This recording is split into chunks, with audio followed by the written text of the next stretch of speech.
ಎಲ್ಲರಿಗೂ ನಮಸ್ಕಾರ. ಇವತ್ತು ನಾವು ಡ್ರ್ಯಾಗನ್ ಫ್ರೂಟ್ ಮಿಲ್ಕ್ ಶೇಕ್ ಮಾಡ್ತಾಯಿದ್ದೀವಿ. ಫಸ್ಟ್ ಡ್ರ್ಯಾಗನ್ ಫ್ರೂಟ್ನ ತೊಳೆದಿಟ್ಕೊಂಡಿದ್ದೀವಿ. ಈಗ ನಾನು ಡ್ರ್ಯಾಗನ್ ಫ್ರೂಟ್ನ ಕಟ್ ಮಾಡ್ಕೊಳ್ತಾ ಇದ್ದೀನಿ.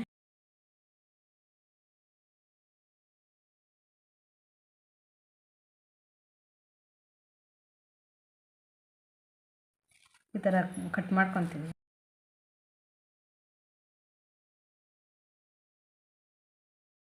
ಈ ಥರ ಕಟ್ ಮಾಡ್ಕೊಂಬಿಟ್ಟು ಈ ಥರ ನೀಟಾಗಿ ರೌಂಡಾಗಿ ಈ ಥರ ತೆಕ್ಕೊತೀನಿ.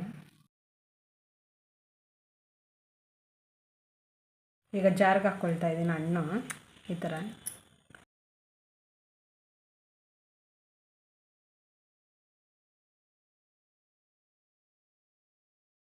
ನೀಟಾಗಿ ಈ ಥರ ಸ್ಪೂನಲ್ಲೇ ನೀಟಾಗಿ ತೆಕ್ಕೊಳ್ಬೋದು. ನೀಟಾಗಿ ಬಂದ್ಬಿಡುತ್ತೆ, ಚೆನ್ನಾಗಿ ಹಣ್ಣಾಗಿರುತ್ತೆ.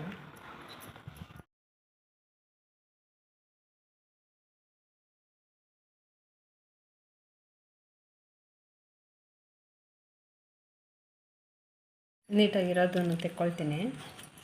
ಈಗ ನಾನು ಒಂದು 10 ಬಾದಾಮಿ ನೆನೆಸಿಟ್ಕೊಂಡಿದ್ದೆ, ಚಿಪ್ಪೆ ತೆಗೆದು ಇಟ್ಕೊಂಡಿದ್ದೀನಿ. ಈಗ ಸೇರಿಸ್ಕೊಳ್ತಾ ಇದ್ದೀನಿ.